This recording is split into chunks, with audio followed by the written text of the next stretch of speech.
ఇందాక మీ బొట్టును చూసే నేను ఆ మాట అన్నాను. నా బొట్టు నమస్తే అని అనకుండా శ్రీధర్ గారిని చూడగానే ఫస్ట్ ఈ నామాలు చూడటం, అడ్వకేట్ అయి ఉండి ఈ నామం పెట్టడం ఒకటి. అంటే మీరు ఒక ధర్మాన్ని సూచిస్తున్నారు. అంటే ముస్లిమ్స్కి మీకు విరుద్ధంగా లేకపోతే ముస్లింకి మీరు పడరన్నట్టుగా ఒకటి కనిపిస్తా ఉంది అని అనుకుంటారని. రెండోది నమస్తే అని చెప్పకుండా జై శ్రీమన్నారాయణ అన్నందుకు ఈ బొట్టు నన్ను సూచిస్తూ ఉంది. సో ఈ బొట్టి గురించి చెప్పాలి. యాజ్ అన్ అడ్వకేట్, ఒకే కమ్యూనిటీకి సంబంధించిన నేను వ్యక్తిని, సో మీరందరిని ఒకేలా చూడరు అన్నట్టుగా సూచిస్తుందేమో. ముస్లింని కానీ క్రిస్టియన్స్ని కానీ మీరు దగ్గరికి రానియన్నట్టుగా కనిపిస్తా ఉంది, అలానే సూచిస్తుంది మీ బొట్టు. మీరు అడిగారు కాబట్టి చెప్తున్నా. సాధారణంగా నా వ్యక్తిగత జీవితం నేను ఎవరికి షేర్ చేయను. ఇది రామానుజ సిద్ధాంతం. రామానుజ సిద్ధాంతం లోపల దీన జన బంధు ఉద్ధరణనే ఉంటుంది. మతంలో ఉన్న వాళ్ళని సర్వజీవరాశులని సమత్వమే శ్రీ వైష్ణవ సిద్ధాంతం. ఆ సిద్ధాంతంలో చిత్ అచిత్ ఈశ్వర, ఈ సర్వ జగత్తు అంతా కూడా పరమాత్మ ఉన్నాడు, సర్వభూతానాం అంతరాత్మ. ఈ సృష్టిలో ఉన్న ప్రతి జీవరాశికి ఒక ఆత్మ ఉంటే ఆత్మను నడిపించేవాడు పరమాత్మ అని చెప్పేది శ్రీ వైష్ణవ సిద్ధాంతం. ఇతరుల యొక్క కన్నీటి ధారణ చూసి కరిగిపోయే హృదయం రావాలని ఇది సిద్ధాంత సారం. ఇప్పుడున్న రాజకీయ నాయకులు చెప్పే లిబరేషన్ ఏదైతే ఉందో, స్వేచ్ఛ, సమత్వం అనేది ఏదైతే ఉందో, ఆధ్యాత్మికపరమైన సమానత్వంలో బీద, బడుగు, నిమ్న కులాలు, గిరిజనులు, హరిజనులు సర్వులు కూడా ఆ పరమాత్మకి పరమాత్మ యొక్క ఉండే స్థానంలో మోక్షానికి అర్హులే అని చెప్పినవాడు Ramanuja. So is a foremost great philosopher saint when compare to all the sundry. ఆయనకున్న ఔదార్య రసము, ఆయనకున్న జ్ఞానం, ఆయనకున్న ప్రజల మీద ఉన్న అవ్యాజ్యమైన కరుణా కటాక్షము ఏ ఆచార్యుడి దగ్గర నాకు కనపడలేదు. కాబట్టి మేము ఏదో ఒక షో ఆఫ్ గురించో లేకపోతే ఇతరులని ఒప్పించడానికో వారిని ప్లీజ్ చేయడానికో ఇంప్రెస్ చేయడానికో మేము పెట్టలేదు. మా మనసుకి హత్తుకుంది. అది కూడా మేము కాంచీపురంలో మా తాతగారు, మేము బట్టలు నేత కార్మికులకు వంశం నుంచి వచ్చిన వారు.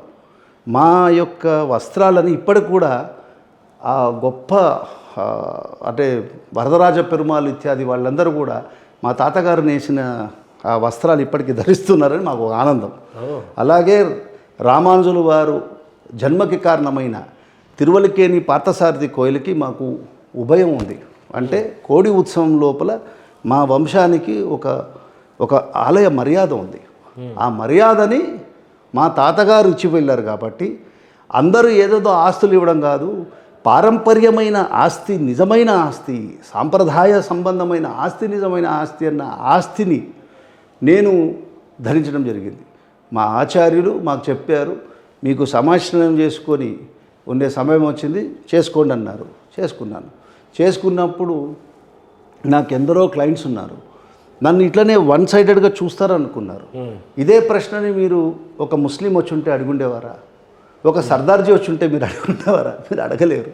కానీ ఒక హిందువు లౌకికవాదంలో ఉన్నప్పుడు ఏదో పోతుంది అని అనుకోవచ్చు.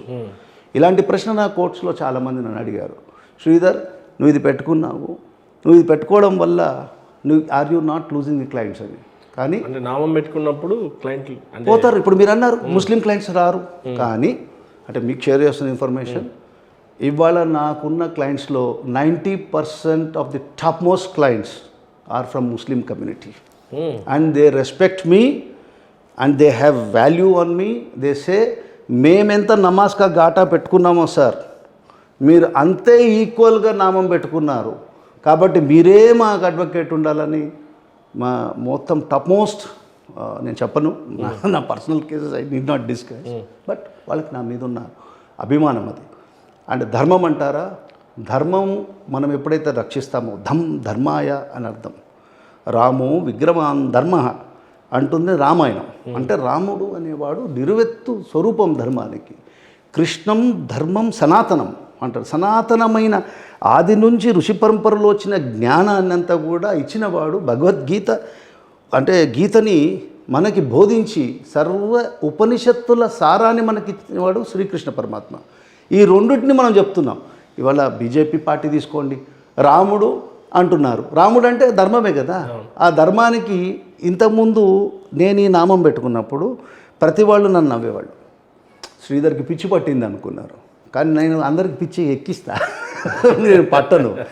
అయితే ఇవాళ ఇదే నామము, you know what is the entry wherever court I'm going, top most advocates come and salute to me, నమస్కారం పెడుతున్నారు.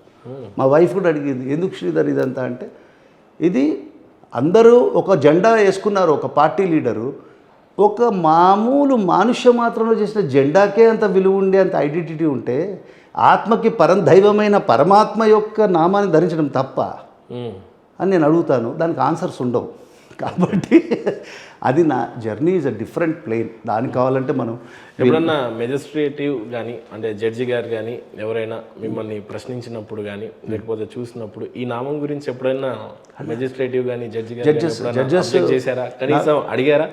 అడుగుతారు ఎలా ఉండేవాడు శ్రీధర్, ఇలా అయిపోయావంటే అప్పుడు కంటే నేను ఇప్పుడు చాలా బాగున్నాను అంటాను. నవ్వుతారు. అంటే నాకు ఒక కోర్టులో ఎందుకు శ్రీధర్ ఇలా నామం పెట్టుకుని ఇలా అయిపోయావు అంటే, జనాలకి ఏంటంటే నామం పెట్టుకుంటే వైరాగ్యం అని, కానీ దీంట్లో భగవత్ ఆనందం ఉందని తెలుసుకోలేకపోతున్నారు. ఓకే, ఈ ఆనందం, ఆ రుచి, భగవంతుడిని సర్వ దశల్లో మనం చూడగలుగుతామన్న ఆనందం ఉందే, దానికి మించిన ఆనందం ఈ భౌతిక విషయాలు ఏది లేదు. ధనము, యవ్వనము అన్నీ కూడా పోతాయి. డైలీ ఎంత టైం కేటాయిస్తారండి ఈ నామానికి? నేను అరౌండ్ ఒక 10 to 15 minutes అనుష్ఠానం చేసుకుంటాను, ఆచార్య పరంపర చదువుకుంటాను, ఇంకా భగవంతుడికి చాలా మోకరిల్లు ఉంటాను. నిత్యము నేను మీతో మాట్లాడుతున్నా కూడా నేను నా అంతర్ముఖంగా నేను ఆ పరమాత్మనే కాళ్ళు పట్టుకొని ఉంటాను. ఎందుకంటే any time anything can happen. So చదువుతూ అంటారా అంటే అనుష్ఠానంలో ఇచ్చిన మంత్రం అనేది, మంత్రం ఏంటంటే మననత్రాయేతి ఇది మంత్రం అనేది ఏదో మనం పట్టించి ఒక మొక్కిపడిగా చెప్పినంత మాత్రం పలకదండి. అమ్మ అనేది ఉందనుకోండి, పిల్లోడు అమ్మ అనొచ్చు, అమ్మ అని ప్రేమగా అనొచ్చు. ఆ ఆర్ద్రత ఉన్నప్పుడు భగవంతుడికి మంత్రం అనే మాధ్యమం ఆయన క్రియేట్ చేసింది కదా, దెర్ ఇస్ నో నీడ్. మనల్ని ఆయన రక్షించాలనుకున్నప్పుడు ప్రహ్లాదుడు ఏ మంత్రం చదివాడు? నారసింహుడు స్తంభంలో మీరేమైనా చదవగలరా? నేనా? ఎనీ మంత్రాస్ నేను అలా అంటే ఎనీ మంత్రాస్ ఒక మంత్రం చెప్తాను, ఇది అందరికి పనికొచ్చే మంత్రం, ఎలా చదవాలి అనేది గట్టిగా మీకు నచ్చినట్టుగా. హయగ్రీవ ఉపాసన. హయగ్రీవ అనే భగవంతుడు సాధారణంగా మనం 4-5 ఈ భగవంతులను చూసి మనం మురిసిపోతుంటాం. హయగ్రీవ అంటే కంఠంలో నుంచి ఉన్న అశ్వ యొక్క శబ్దంతో వచ్చే సామవేద సారమైన స్వామి.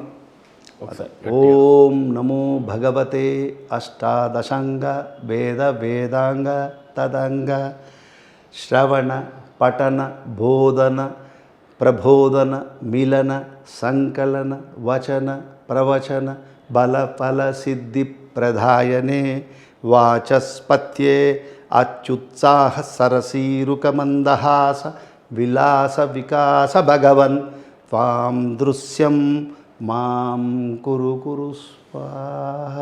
Super sir. ఇది ఒక్కటి పఠిస్తే మనకేంటంటే ఈ అనుష్ఠానం అంటే పెద్దలు ఇచ్చిన మంత్రం.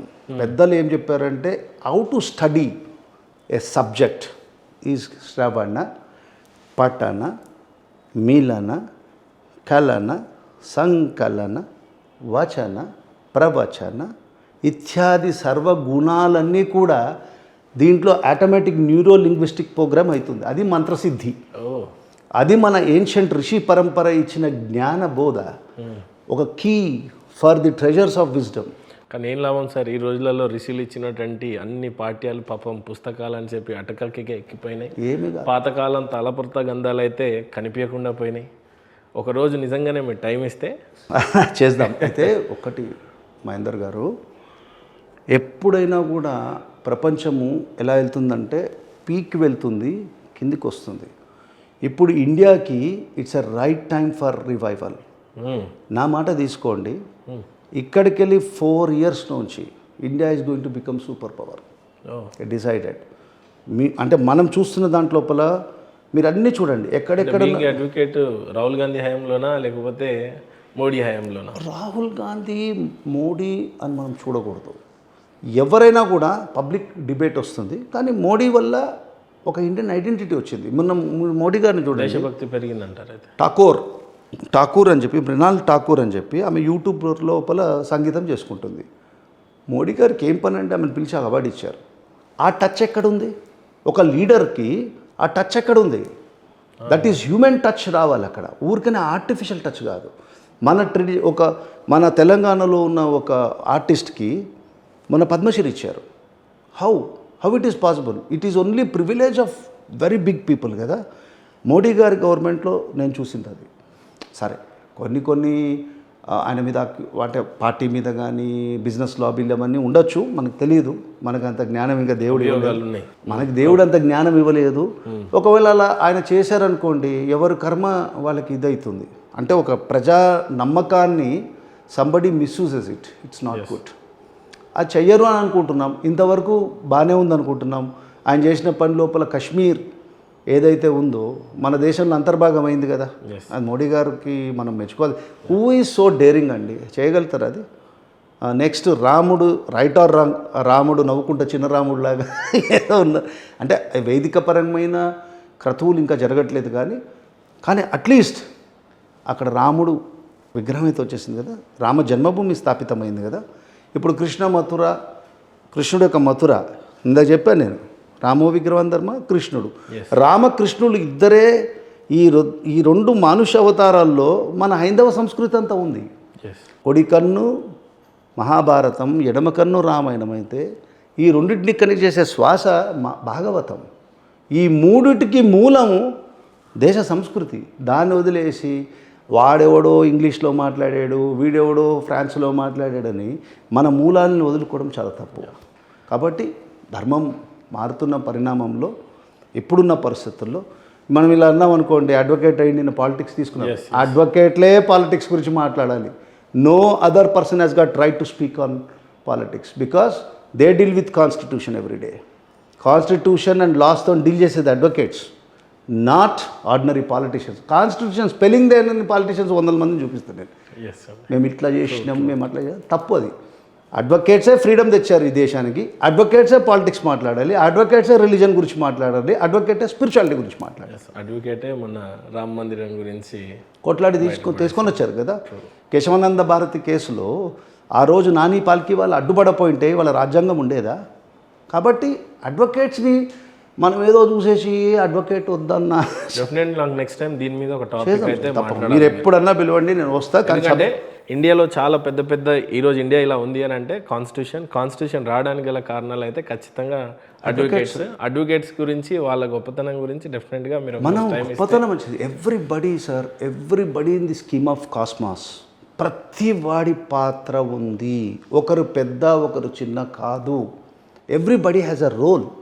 దాని ఇప్పుడు అన్ఫార్చునేట్లీ ఏమైందంటే, ఇంటికో బన్ను, ఇంటికి కూతురి పెళ్ళి, చనిపోతే ప్రాజెక్టు, ప్రతిదీ మనన్న ప్రతి లైఫ్ కీస్ అన్నీ కూడా పొలిటికల్ సిస్టమ్కి ఇచ్చేసాం. పొలిటీషియన్సే మన శ్వాసను కూడా కంట్రోల్ చేసే స్టేజ్కి వచ్చారు, విచ్ ఇస్ నాట్ కరెక్ట్. అది డెమోక్రసీ కాదు. పొలిటిక్స్ అంటే ఇట్ ఈస్ ప్రజల యొక్క వాయిస్. ప్రజల వాయిస్ నువ్వు డబ్బిచ్చి కొనుక్కొని నువ్వు లీడర్ కాలేవు, నువ్వు కావు. ఇవన్నీ కూడా తమాషాలు నడుస్తాయి, కొన్ని రోజులు నడుస్తుంది, ఇట్లా ఇరుక్కుంటారు. కాబట్టి ఇది బంద్ అయిపోవాలి. ఇది బంద్ అయ్యే రోజులు తొందరలోనే, టేక్ మై వర్డ్ చెప్తున్నా. ఇంకొక 4 ఏళ్ల లోపల India will be revived and there will be change in the attitude. First చిన్నపిల్లల కాడి నుంచి ఇంట్లో తల్లిదండ్రులు రామాయణం, మహాభారతం, భాగవతం పిల్లలకి చెప్పాలి. ఎందుకు సార్ వాళ్ళకన్నీ గావులు ఇట్లాంటి పిచ్చి పిచ్చి వీడియోలు పిల్లలకి ఇస్తున్నారు? 2 years పిల్లలకి ఏం సంబంధం? యాక్సెస్. నీ పెంపక లోపం వల్ల నీ దేశ భవిష్యత్తే నాశనం అయిపోతుంది. ఇంకా you have not realise from the history. ఒక చిన్న కంపెనీ పెట్టుకుంటాను వచ్చారు British East India company, Jahangir దగ్గరికి వెళ్ళి చిన్న ఆర్డర్ తీసుకొని దే డామినేటెడ్ ఫర్ 200 years. ఎంతమందితోని ఇలా మోసపోతారు? ఎంతమందితోని?